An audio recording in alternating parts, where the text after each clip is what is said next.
Kot sem vam že na začetku povedala, mi je v veliko veselje, da je moja današnja gostja Barbara Jaki, ki mi, da se poznavam, to moram kar vedno na začetku povedati, da ne bo spet nenavadno, da se tikava, se pa že zelo dolgo nisva srečali, zato sva zdajle majčkeno še tamle poklepetali.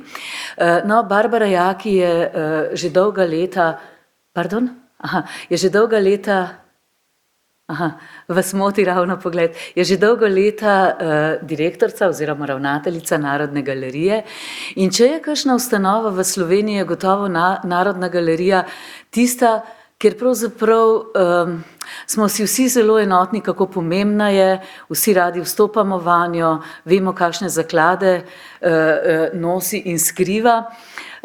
No, in kot sem na začetku že tudi omenila, ta film se direktno seveda ne dotika neke znane slikarke ali pa, se pa seveda cel film je, kot da bi gledali podobe.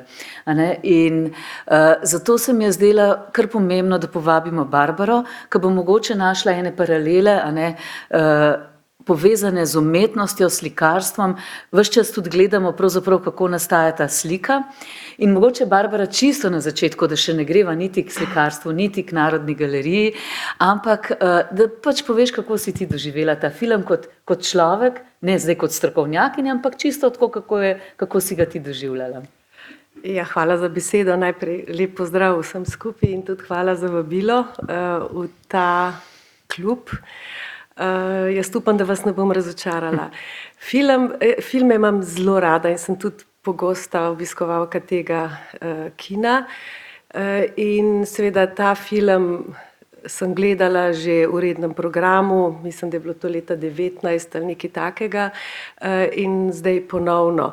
Moram reči, da je že takrat naredil name izjemen vtis zaradi svoje estetike, zaradi zgodbe, zaradi tega, ker je tako tesno povezan s stvarmi, s katerimi se tudi jaz poklicno ukvarjam, in tudi zaradi prečudovite erotike v tem filmu. Kaj takega človek težko sreča tudi v likovni umetnosti. Kako vizualno, sijajno je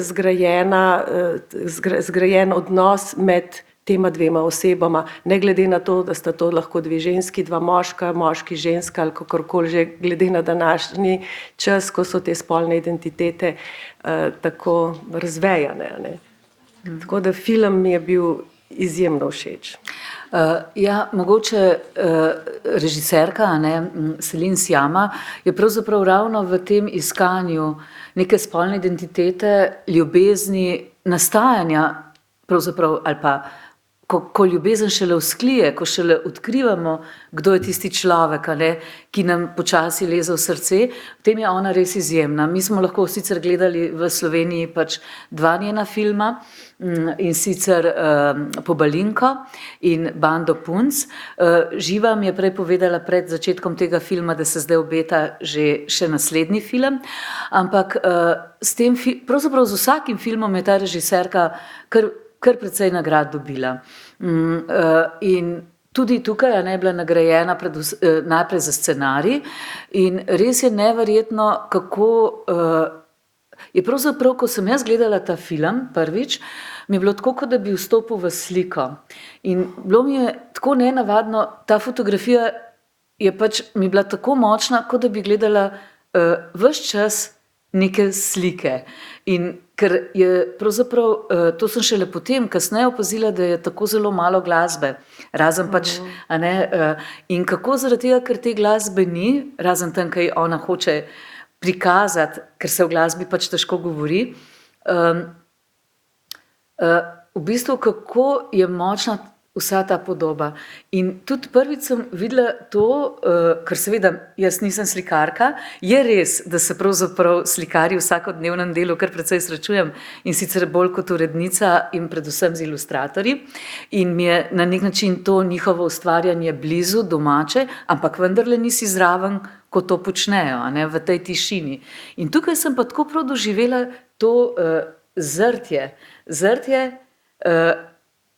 kako zreš, in morda ravno zaradi tega, ker film govori o tem, da jo je slikala na skrivaj, kot da bi jo hotela na nek način, a ne, kot da bi gledal direktno noter v sliko. Kako si to ti videla, Barbara? Mogoče boš znala boljš, ne, ker zanimivo mi je pa nekaj. Zdaj, ko sem se, to še pa povem, ko sem se pripravljala na ta pogovor, jaz seveda nisem vedela, iz česa si ti doktorirala, ne. Ti si skoraj že 35 let sicer v Narodni galeriji, od leta 2005 si vodja. Ta podatek bi lahko zamolčala. Ja, no, ampak v bistvu sem prvič zdaj prebrala, ne, da si pravzaprav doktorirala iz portreta in krajine in da si se s tem pravzaprav ukvarjala in tudi, mogoče malo manj 17. stoletjem, ampak 18., 19., to pa že zelo in z 20. pa ravno tako, ne. No, ampak če grem zdaj nazaj, tako da sem videla, da si pri portretu očitno kar doma, ne samo tako, ker ves čas zreš v neke portrete. Ampak kako si recimo ti ta postopek, se pravi, tega ustvarjanja, kako si to ti videla? Ja, zdaj, tukaj je cel kup stvari, ki človeka iz moje stroke privlačijo v tem filmu, pritegujejo in ki so referenca na marsikaj. A ne. To me zelo zanima. Ja, ravno ta pogled in moč pogleda, ki je potem opredmeten tudi zgodbo o Orfeju in Evridiki, Ja. a ne, ker je iz Ovidovih metamorfoz, zgodbo vsi poznamo, sicer je bila tudi v filmu dost eksplicitna, ampak bistvo te zgodbe je zelo, zelo povezano s filmom, pa ne zaradi ljubezni samo, ampak prav zaradi moči pogleda. Orfej se ne more ubraniti pogledu in kako je lahko ta pogled tudi destruktiven na nek način. Po drugi strani slikanje portreta pa pogled umetnika na njegov model je tudi na neke vrste prisvajanje, a ne? In je tudi ta moč pogleda umetnika v njegov model je zelo pomembna v tem filmu. Marsikdaj pride do zaljubljena na ta način, saj vsi poznamo zgodbo o Pigmalionu, a ne. Tako da referenc v tem filmu na likovno umetnost je res ogromno, pa ne samo vizualnih, tudi vsebinskih. In konec koncev, če še Orfeja še enkrat omenim, Orfej potem, ko je izgubil Evridiko, je postal pevec žalostnih pesmi, postal je umetnik. In na enak način je tukaj zelo lepo pokazano, kako je Marjan tudi dosegla neko javno priznanje z razstavo v salonu oziroma celo nek likovni kritik, ki je malce celo na Voltairja spominjal po figuri, je rekel, ne, vaš oče je pa to dobro naredil. Tukaj imamo pa že spet ta motiv, ne, ženska ne more tako dobro naslikati kot moški. No, na to bova šli, ne, ta tema seveda je mogoče tako tudi kar velika tema in tudi to, kar sem prej omenila, v bistvu mi seveda, a ne, zdaj živimo v čistenem drugem času, a ne. Slikarke so pač zdaj lahko, a ne, popolnoma enako priznane, čeprav tega se bova dotaknili. Tukaj imava tudi še kaj za povedati. Ja, tukaj se bova, ker sva že midve malo govorile o tem, ampak kar se tiče Orfeja in Evridike, a ne, tukaj je res cel kup referenc, mogoče smo zdaj tudi malo razmišljali o tem ob našem Prešernovem nagrajencu za življenjsko delo, a ne, Kajetanu Gantarju, čeprav tukaj je bil drug prevod uporabljen v filmu, ampak v bistvu je to en tak motiv, ki ga različni umetniki v različnem času, seveda to je mitološka zgodba že iz časa antike poznana, se ga dotikajo. Zelo veliko slikarjev ga je upodabljalo in tudi, kar se tiče pesnikov, navsezadnje tudi naš Prešeren, pa imamo tudi ljudsko pesem, a ne, ki se dotika tega motiva in pravzaprav skozi ta motiv tudi umetnosti, a ne. Ampak zdaj pa mogoče vendarle, bova se še pol morda vrnile nazaj, mogoče se pa zdaj čisto tako na položaj, se pravi ženskih umetnic, a ne, skozi zdaj ta stoletja in kje smo zdaj danes. Če nam kaj o tem poveš. Ja, to je lahko zelo dolga zgodba, ne. Seveda še zdaleč, po mojem prepričanju, ni res, da so ženske danes v tem smislu tudi v likovni umetnosti enakopravne. Iz sodobnosti bi morda povedala, pa se bom potem vrnila na začetek, oziroma tam, kjer bi jaz začela. Ena stvar, ki me je že med študijem zelo presunila, sicer se navezuje na mojega spoštovanega profesorja Luca Menašeja, ki je napisal leksikon, umetnostno-zgodovinski leksikon. In tam me je kot študentko vedno zmotilo, da je bilo če je šlo za zakonski par in je bil najprej, ali pa recimo mož naveden, ne, po imenu, potem pa žena, vedno je pisalo žena zgornjega ali pa žena naslednjega. Pri moških to ni nikoli pisalo. Moški so moški, žena je pa vedno žena nekoga, ne, moški pa ni mož neke žene. No, ampak kar se umetnic tiče, jih je nekaj v preteklosti, ki so dosegle izjemno kariero, ampak ki jih tudi danes pretežno obravnavamo kot ženske umetnice, ne kot umetnice. Recimo ena takih najzgodnejših iz renesanse, pač po imenu znanih, je bila Sofonisba Anguissola, renesančna slikarka, ki je imela to srečo, da je izvirala iz ene družine sicer samih deklet. Imela je pa očeta, ki je bil zelo izobražen, ki je bral Baldassarja Castiglioneja in je zato želel za svoje hčere kar najboljšo izobrazbo. Sestavni del te izobrazbe je bilo tudi slikanje, no, in Sofonisba je pokazala zelo velik talent in so jo potem tudi poslali v Rim k Michelangelu, bila nekaj časa njegova študentka in je dosegla lepe uspehe. Potem pa omenjam naslednjo, namreč to je bila Artemisa Gentileschi, njuna razstava je bila nedavno v Madridu, tako da sta bili obe slikarki na tej razstavi, mislim, da se je potem tudi v Pariz preselila razstava. No in ta ženska je pa tudi prišla lahko do slikarskega poklica, zato ker je bil njen oče slikar in se je pri očetu učila najprej samo barve trla in pripravljala za slikanje. Bila je pa izjemno talentirana slikarka in bi jo morali absolutno uvrstiti v preglede likovne umetnosti. Potem so pa še predvsem v koncu 18. stoletja, pa v 19. stoletju velika imena, no koncu 18. Elisabeth Vigée-Lebrun, tudi je izvirala iz družine, ki je imela stik s slikarstvom, izjemna umetnica, v Narodni galeriji imamo eno njeno sliko, izjemna umetnica, ki je portretirala tako rekoč večino aristokracije v tedanji Evropi, namreč zaradi prijateljevanja z Marijo Antoaneto je morala zbežati po revoluciji iz Francije in je potovala preko Švice v Italijo in potem preko tudi nemških dežel v Rusijo, kjer se je na Sankt-Peterburškem dvoru potem ustalila.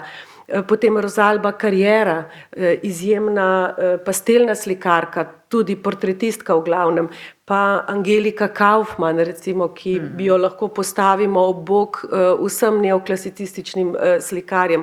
In še, seveda bi lahko naštevali ta izjemna imena, ampak vendarle v primerjavi z moškimi jih je dosti manj.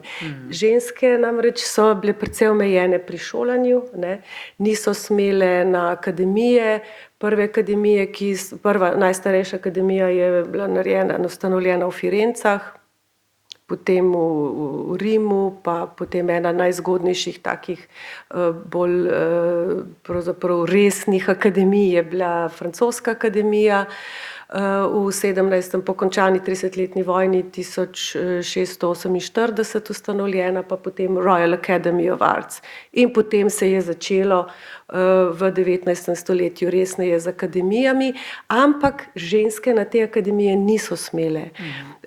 Za ženske to ni bilo spodobno, ženske so, to je bil slikanje sicer bilo sestavni del dekliške vzgoje, slikale so, učile so se tako kot igranja na inštrument, ampak samo do poroke. Potem so bile pa bolj pomembne teme, ki so jih morale opravljati. Tudi pri nas imamo nekaj slikark, nekaj imen poznamo, tudi zaenkrat samo eno iz 18. stoletja, več jih je z 19. stoletja, kar nekaj meščanskih dam, pa potem nune so tudi slikale in med vidnejšimi umetnicami je bila na primer Marija Adams Auersperg, pa potem jasno Ivana Kobilca, ne, in tako naprej, pa žene impresionistov. Ampak tudi tukaj, na primer, je zelo zanimivo, ko so se impresionisti, ko so naši impresionisti in slikarji nekaj kiparjev nastopili leta 1904 na Dunaju v salonu Mitke. Je razstavljalo 9 moških 80 del in 2 ženski, vsaka po eno sliko. Pa sta bili dobri slikarki. Ena je bila Roza Klein Strnen, se pravi Strnenova žena, in druga je bila Luiza Jama, žena Matije Jama. Ne. Tako da te stvari so, skozi zgodovino so se morale ženske zelo boriti. Jaz ne bi rada izpadla preveč feministično v tem smislu, ampak dejansko taka je zgodovina in je ne moremo čisto nič potvarjati. Kot rečeno, na akademije niso mogle, so se pa učile v zasebnih šolah. In ena takih naprednejših je bila Ažbetova šola v Münchnu, kjer so lahko slikale tudi po golih modelih. To je bilo namreč zelo sporno. Ne. Tega se dotaknemo tudi v filmu, mislim, se film dotakne. Ne? Ja. In tudi, recimo, zanimivo mi je še to, kako gre v filmu, seveda se bomo pa še ljubezni dotaknili, ker ta glavna tema je pravzaprav ljubezen, ne? Ampak kako gre Sofija, ne, dotakne se tudi seveda splava in recimo ona veze, a ne, in tudi ko se pogovarjata o aktih, a ne, kaj lahko slika, na nek način se tako, seveda pa film je iz tistega časa, ampak govori pa o odnosu do žensk, do ustvarjanja, do vsega, a ne, v današnjem času, ne. In se mi zdi, da so take vrste, kot si zdaj omenila, ne, to Ažbetovo šolo, in potem, ko ti si v stiku z neko umetnostjo in iz današnjega časa vendarle gledaš, kako se je to razvijalo, brez tega ne more biti. In taki zapiki, kot je recimo, a ne, potem kasneje Ivana Kobilca, je za slikarke, a ne, kar pomemben, zelo pomemben vir, težko bi rekla navdiha, ampak na nek način je pomembno to zgodovino ali pa odnos do ustvarjanja poznati. Ne. Jaz seveda tukaj mi je zelo domače, a ne, so ilustratorke, in če pomislimo, a ne, na slikarke, kot so Marlenka Stupica, Ančka Gošni Godec, Marjanca Jemec Božič, ki so se pač posvetile ilustriranju, in koliko časa je trajalo, da je ilustracija je bila bolj za ženske, a ne. Tukaj je bilo recimo za ustvarjanje, a ne, in so bile seveda zelo močne. In spet, če pomislimo na Prešernovo nagrado, ker sem malo pod vtisom zdaj letošnjih, ne, ravno kar so bile in kaj je ta Nagantarja, v bistvu je bila Marlenka Stupica prva slikarka, ki je ustvarjala na področju, se pravi, ilustriranja za otroke in mladino, da je prejela, a ne, nagrado za življenjsko delo. In zadnjič, zdaj sem šla pač zaradi teh nagrad v Prešernovo hišo v Kranju, in tam so pač v bistvu navedeni tako na eni steni literati, ki so prejeli nagrado za življenjsko delo, zdaj govorim seveda v našem prostoru, in edina, ki je prejela, je Svetlana Makaroviča, ne, med vsemi mnogimi. Tako da, in zakaj se mi zdi to vedno bolj tako, se mi zdi, da je tako živo, ravno zaradi dogajanj, ki se nam zdaj dogaja, za stvari, ki smo mislili, da smo nekako že šli kakšen korak naprej, vidimo, kako so to krhke stvari in kako lahko hitro pridemo spet skoraj da na začetek. No, in zdaj mislim, da bi bil trenutek, Barbara, ker kot vidite, je to ena tema, ker naju kar, in še Barbara ima tolikega znanja z področja slikarstva. Dajem zdaj vam besedo, a ne, da pokomentirate film, da vprašate kaj Barbaro, skratka, da ne bomo midve kar zapeljale čisto v svojo smer. Tako da kdorkoli bi želel karkoli vprašati, povedati, komentirati film ali pa vprašanje. Zdaj, ker gledam tam. Lahko jaz nekaj? Ja. Zdaj, sem dotaknila bi se tega, s čimer si končala. Namreč, preden sem prišla sem pogledala na Art Index, ki je konec prejšnjega leta nastal pri nas, ena zelo, zelo dobrodošla stvar, 100 najbolj znanih, 100 najboljših likovnih umetnikov v Sloveniji, živečih. In organizatorji so spraševali likovne kritike, umetnike, pač zelo širok nabor oseb, naj predlagajo vsak po 10, tudi jaz sem jih morala, vsak po 10 umetnikov. In sem šla preštet. Ja. Preštet sem šla, teh 100, koliko je žensk. Jih ni 50, pa tudi ne. No, to sigurno, da ne, ampak 33 jih je, ne. Se pravi, če sem prav štela, sem hitela, recimo, lahko, da sem se zmotila za 1, 2, ampak približno tretjina, ne, v vsakem primeru. No, to se mi zdi še kar, zdaj sem mislila, da bo številka še manjša, ne? Ja, ne. Ja, no, mislim, glede na situacijo, ne. No, bi kdo malo kaj povedal, kako ste doživeli film? Ne. Danes je... Osja pove, kako. No, še? Ona pove, kako gleda tudi način slikanja. Aha, to, krasno. Kako se je del scena, glasba, ki ni bilo. Ja, lahko. Barbara, to nas vse zanima, povej. Kar se glasbe tiče, moram reči, da me je popolnoma navdušila ta tišina, pravzaprav odsotnost glasbe in glasba, ki je bila tako fantastično odmirjena. Najprej tisti poskus na klavir Vivaldija, ne, in potem pač tak zelo skromen poskus, ker je pozabila note Marjan. Pa še najprej kar čez rjuho, pregrinjala. Ampak in potem, kako je ta glasba evocirala spomin na te dogodke, ko je poslušala Eloise to glasbo v gledališču. Z vso to potenco poletne nevihte, ne, ker je bil ravno tisti del Vivaldija, in kakšno moč ima potem, simbolično seveda v tem primeru, ampak dejansko kakšno moč ima glasba, kako lahko evocira nekaj. Ali pa ta zarotitvena glasba ob ognju, tudi sijajna, ne. Slikanje, način slikanja. Ja, način slikanja, lahko je tukaj cel kup takih hecnih stvari povem, naprimer, večkrat je omenil 5 dni, ali pa mama je dala 6 dni, dam za nov portret, ne, ker je prejšnjega poškodovala, in 6 dni je danes redko kdo bo naredil v 6 dneh portret. Ja. Meni se zdi to tako kratek čas, ne, ja, da skoraj da nedoumljiv, no, da bi bilo to mogoče. Ampak poznamo pa podatek, da je Jožef Tominc, ki je bil tudi portretist in kariero je razvil v Trstu, ki je bilo v tam sredini 19. stoletja veliko pristanišče, trgovsko mesto, cvetoče, in ko je angleška flota nekega dne priplula, je vsak dan portretiral po enega Angleža. Zakaj? Seveda, on je že uporabljal tudi tehnične pripomočke pri slikanju, tako da je z neko kamero lucido projiciral na podobo na platno, naredil obris in potem je seveda stvari dokončal, spodnje dele je pa velikokrat tudi imel že naslikane, sploh če je šlo za vojake ali pa moške, ki niso imeli pretirano elaborirane garderobe.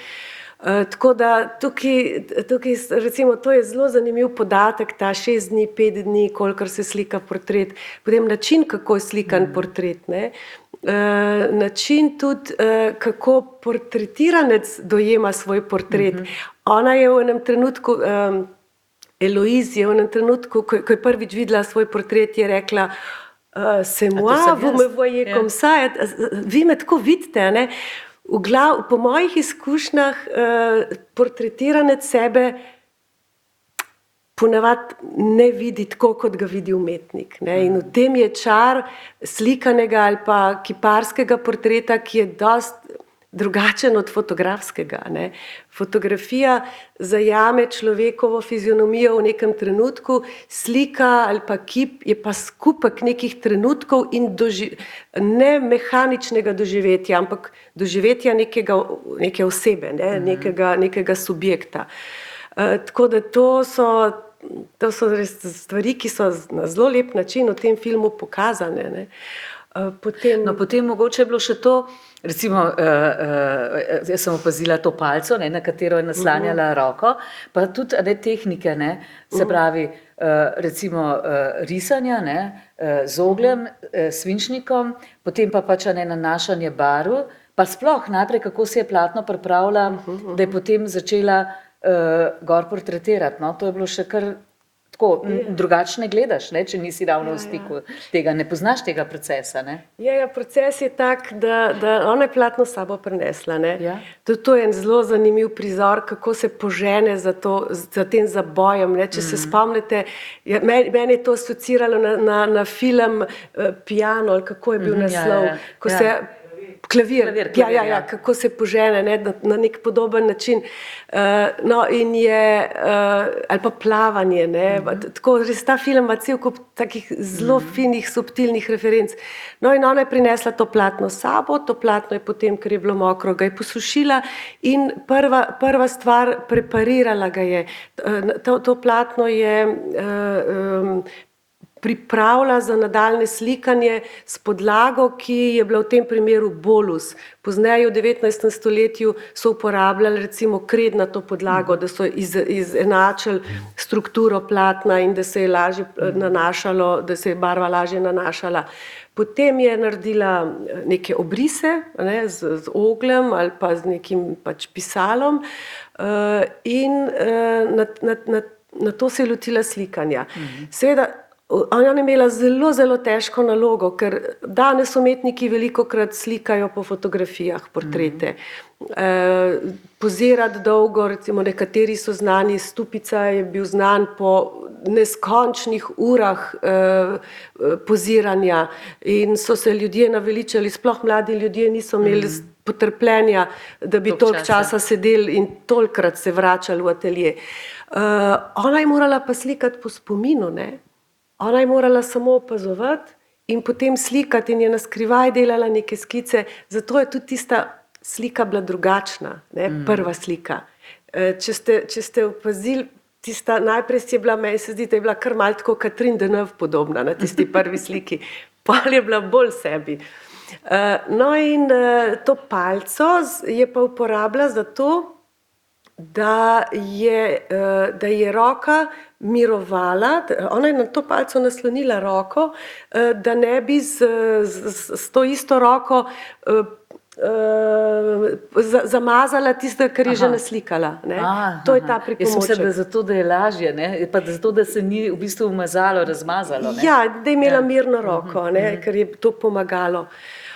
Tako da potem slikanje draperije, ne, kako pripravi draperijo, kako obrne model, ne, kako jo obrne, kako svetlobo lovi, zelo lepo, ne, zelo lepo pokazano. No, to, kar si omenila svetlobo, ta svetloba se mi zdi v tem filmu, sploh vse te sence, dobro, tudi ker so sveče, ker je ogenj ves čas, ne, in potem se te svetlobe prelivajo, ampak ta kontrast, recimo, kar je noter v prostoru in kar je zunaj, ne, v bistvu je tako nekam,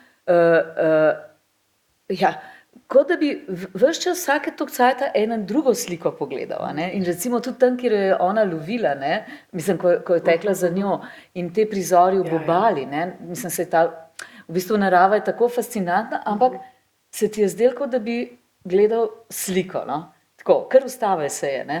Ja, je, veliko je teh kadrov, ne. Ja. Hkrati je pa tudi zelo veliko referenc na točno konkretne slike in na točno konkretne detajle slik. Prav ta svetloba sveče, svetloba ognja, ki užarja obraz, ne. V francoskem slikarstvu tega časa, ki ga film obravnava, prav tam druga polovica 18. stoletja, pred francosko revolucijo vsekakor, ne, so recimo bratje Lenan ali pa Georges de la Tour imajo veliko teh nočnih prizorov, pri katerih je človeški obraz osvetljen samo s sojem sveče. Potem en lep prizor, ko pride, tudi imena so zanimiva, ne, če se imen lotimo, ko pride Marijan, ko si pripravlja ta prostor in ko zagleda platno, ki je tam bilo že od njenega predhodnika. Ona iz teh zaves nekako od te zavese odgrne in zagleda to platno in z njeno podobo vred, to se mi je zdela tako sjajna slika, ki me je spomnila na portret, na avtoportret slikarja iz malo bolj zgodnejšega časa, kot se je to dogaja, Poussin'a, recimo. Njegov avtoportret je skoraj kot bi bila kopija in še veliko je tega, veliko je teh referenc na točno konkretne slike. Tako da... To je neverjetno, no, ker recimo jaz seveda ne poznam niti slučajno tako, recimo teh referenc sploh nisem prepoznala, no, in kako ti ene stvari, ki jih poznaš, ne, odpirajo neke še druga obzorja. Ne? Ja, ali pa te prizori na obmorju, ne? In ta neukrotljiva narava, skale, morje, seveda v Britaniji to morje, jaz nisem sicer žal še tam bila, ampak si predstavljam, da je to en rt, ki gleda v Atlantski ocean, da je ta narava res zelo divja. To je podoba Kasparja Davida Friedricha, romantičnega slikarja. In mislim, če bi zdaj imela več časa, pa da bi lahko najbrž preganjala. Ampak to, kar si prej omenila, ne? Zdaj v filmu seveda smo skozi med ženskami, ne? Ves čas smo med ženskami s prisotnostjo tega morebitnega bodočega moža, ne, ki je potem tudi postal iz Milana, ampak vendarle je to tako, po eni strani je to tisti čas, hkrati je pa to čisto sodoben film, ne, kot da bi bilo se pravi odnosi med ženskami in tudi kako se pravzaprav to, ker so iz različnih razrednih slojev, kako so te ženske med sabo enakovredne in to, kar se dogaja, kar si omenila, to obredno petje, tako rekoč eno tako pogansko slavje, ena taka zavezništvo. Ne moremo iti, ne moremo bežati. Po eni strani med njima ne morata ubežati te svoje strasti in ženska ne more ubežati iz nekih konvencij družbenih tega časa. Ja, ampak razvija se med njimi prijateljstvo. To se je tudi meni zdelo zelo zanimivo, kako so tudi Sofija, kako so ji pomagale. Kako so ji pomagale, kako sta ji drugi dve pomagali pri splavu, kako se pojavi smeh, pojavi se igra. No, še ta prizor s temi otroki, ki so zraven v tem prostoru in v bistvu iz te bolečine en tak mil otroški pač zvok.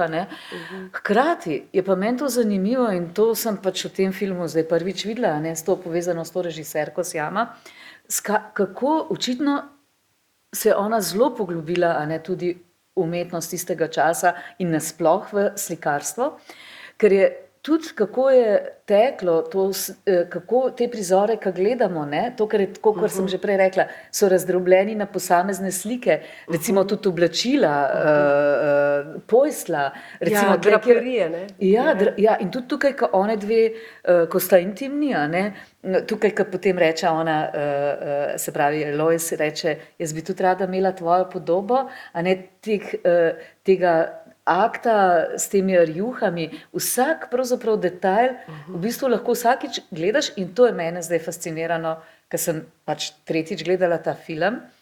To je bil Velázquez, Velázquezova Venera, pa še ogledalo. Pa vse te svetlobe, to pa recimo, da to poznam, ampak se mi je zgodilo to, da sem prvič zdaj gledala na ta način, kako, če ti dolgo zreš v neko podobo, vsakokrat zagledaš nekaj drugega. Mislim, in da je šlo to preko filma, se je tako podoben je, pač, če gledaš samo sliko. In zdaj, če se dotakneva še čustev, ker tukaj sta se pogovarjali ob tem, zdaj, kaj je to, kako to vidiš, in seveda potem tudi z vsemi temi posamezni, kako z usti, kako z obrvmi, kako s pogledom,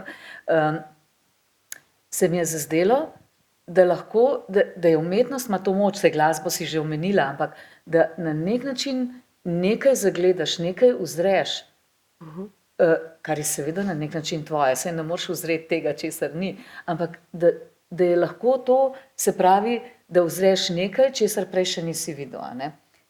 In seveda ustvariš nekaj, kar izhaja iz tebe. Ta preplet se mi je zdaj v tem filmu kar močan. Ja, seveda, to je na nek način tudi to, kar smo na začetku rekli, ne, kakšen odnos ustvarjalec, ne, umetnik, umetnica razvije do svojega modela. Ne. Ta preplet je, ne, je tudi sestavni del tega nekega polaščanja in nekih novih dimenzij, ki se odpirajo tudi skozi natančno gledanje, ne, zretje in smo že spet pri Orfeju in njegovem pogledu. Ne. Ja, s tem pogledom, a ne, no, tudi tukaj je to zelo posrečeno, ne, da je ona rekla, obrni se, a ne? Ja. Mislim, da perspektivo da drugam, no, ta je pa recimo majčkeno drugačna. Ja, ta je pa malo drugačna, ampak tudi en prizor, zdaj ga ne bom znala čisto natančno obnoviti, ko že Eloise, ne, pristane na slikanje in ko želi videti, kaj je, ko Eloise pristane na poziranje in ko želi videti, kaj je Marijan naslikala, se postavi prav, tako tudi jaz tebe gledam z te strani, ne. Ja. Ta prizor, zdaj ga ne znam čisto natančno No, to je tam, obnoviti. ko pač ona reče, na istem si, v istem položaju si kot jaz. Kot jaz, A ne, jaz tebe vidim na ta način, a ne, in v bistvu se potem se ji približa in potem tukaj se pravzaprav nekako, ne, ja, no, mislim, to je res tako, ker je razvoj, se pravi, tega zaljubljanja, v katerem trenutku, a ne, se med njima ta intima vzpostavlja, a ne, in potem je pa to prepleteno pravzaprav skozi tem ustvarjalnim procesom. Še vam dam še besedo, če bi kdo, da ne bom, povejte, gospa. Hvala lepa. Mene je, kako bi rekla, posebej se to dotaknilo, kako ta ljubezen vzklije med dvema ženskama. Mislim, ne čudim se, da slikarka take drobne spremembe na izrazu obraza prepozna in si jih seveda zapomni. Ampak da to Eloise, to je znak, kako se je ona sama, jaz bi rekla, potopila. To sta dve ženski, ki sta se tako močno ena v drugo potopili in sta si tudi znali na en ženski način izpovedati postopno, kaj se z njima dogaja. Mislim, da je to nekaj, kar med moškim in žensko sploh ne more nastati. To je specifika dveh žensk, ki sta se zaljubili. In še to mi je prišlo na misel na sodobno našo situacijo s nesrečnimi maskami. Namreč ugotovljeno je, da zelo veliko izražamo z usti. Ne da se z očmi izraziti tega, kar lahko izrazimo z usti. In to je nekaj, kar je v tem nesrečnem koronskem času nam oduzeto. Ne moremo si tako odsevati en drugega, kaj doživljamo, kot bomo enkrat mogoče spet lahko. Da ne bom tako žalostno Hvala, končala. tako ste lepo to povedala. Ja, res. Res lepo. Še kdo kaj? Ker zanimivo je tudi to, da vsi zdaj, tako kot ste vi rekla, opažamo, kako si rečemo, pogled je tisti, ne? Če smo spet pri pogledu. Po pogledu lahko prepoznavaš določene stvari in si jih tudi izraziš. Ne? Ampak zdaj pa vidimo, kako je pravzaprav pomemben cel obraz. Ne? Vsaj meni osebno se dogaja, da marsikoga ne prepoznam samo z očmi. A ne? Ker je, in se sploh ne zavedamo, kako je to pač cel obraz. A ne? Kako pa ti to vidiš? Enako, popolnoma enako, ker mi tako malo težko priznam, glede na to, da pravzaprav sem šolana za to, da gledam, a ne. In da so oči seveda ogledalo duše, pa ne vem, kaj še vse govorimo, kar je tudi seveda res. Ampak jaz imam tudi enak problem.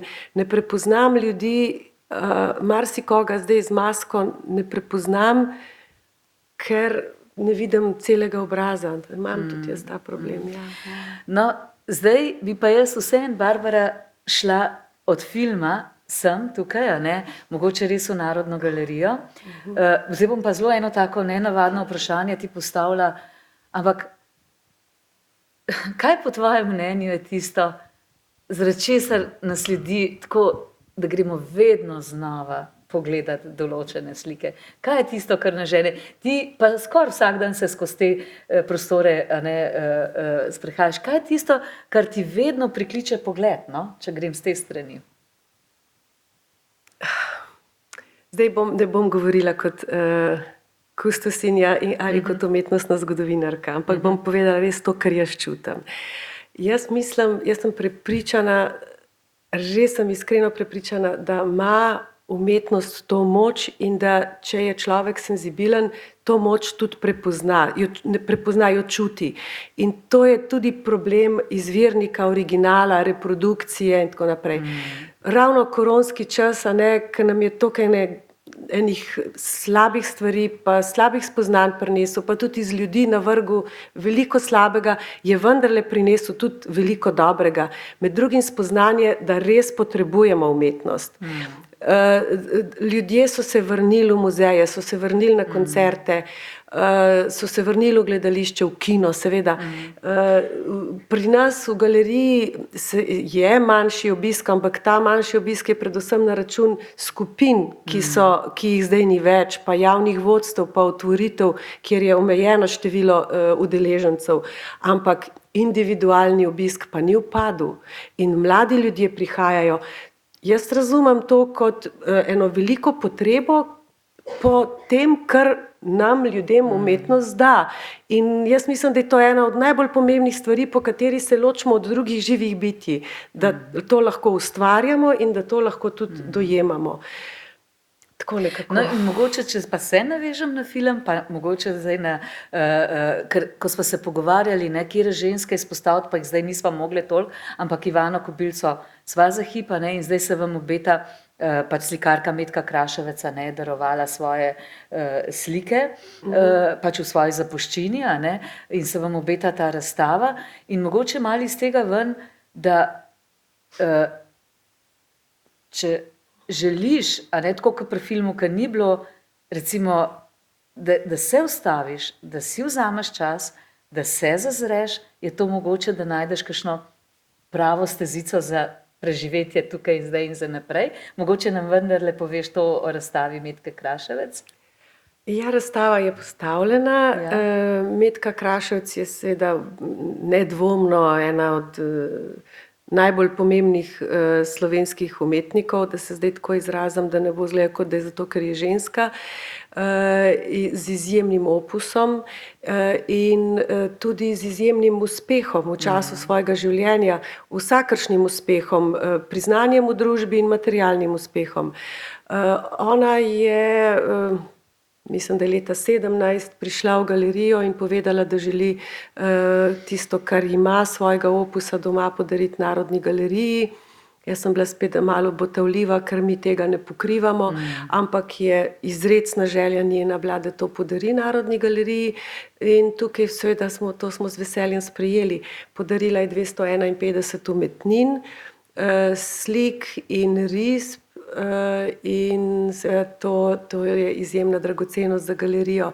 Ko smo se pa odločali, kako bi to razstavo pripravili, ker je bila nekaj let nazaj, zdaj mislim, da je že več 10 let, v Moderni galeriji velika retrospektivna razstava njena, smo iskali en drug način, kako bi to predstavili donacijo. Namreč princip pri nas je, da donacije vedno predstavimo na posebnih razstavah, publiciramo, tako da je javnost obveščena o tem. In zato smo poprosili generacijskega sodobnika Radka Poliča Raca, da je izbral iz te donacije risbe in jih povezal tudi s poezijo Tomaža Šalamuna. Pri tem je zelo zanimivo, da je bilo potrebno pravzaprav najti neko ravnovesje, da ne bo Metka Kraševec zdaj v drugem ali pa celo tretjem planu, ampak je že sama ponudila odgovor na to, namreč že pravzaprav v tekstih, ki smo jih pozneje brali, namreč, da v 80-ih letih iz tega časa večina risb, ki so razstavljene, izvira, da je pravzaprav ona bolj vplivala na Šalamunovo poezijo kot on na njo, oziroma da sta sicer večino življenja precej enakovredno prepletala ti vlogi, ampak v tem primeru je pa celo on sam, prav to so njegove besede, njega je citirala, on sam izjavil, da so ga njene risbe zelo navdihovale pri pisanju poezije. Tako, lepa gesta, ne bi rekli. To se mi zdi tudi tako lepo zdaj za ta zaključek današnjega pogovora. Jaz, Barbara, se tebi res zelo zahvaljujem, da smo majčkeno pokukali, ali pa je bilo to povabilo, da gremo v tvojo hišo, vašo hišo, našo hišo. In seveda se tudi vam zahvaljujem. In to, kar si zdaj povedala, se mi zdi, da pa, ker sta ravno Orfej in Evridika, ne, da pa po drugi strani, glede na to, v kakšnem svetu zdaj živimo, je edini način, da se ozremo, kar ste vi govorila, po prijateljski, po človeški liniji, je to, da se zazremo drug v drugega, da se sploh vidimo in da smo tukaj pravzaprav vsi zelo krhki in da pač je zato potreben tudi predvsem mir, no, in da smo lahko nekako varni. Ne. In zato, ker je ta čas zdajle pa res tako neprijeten, da nam je to lahko pravzaprav osnovno vodilo, no. Da smo, da se ustavimo, no, pravzaprav. Ne. Umetnost nam seveda vedno znova lahko je en tak zapik, ne, ampak vsakdanje življenje pa mora biti kar v miru. Tako da hvala lepa, a ne, hvala Barbari. Hvala lepa.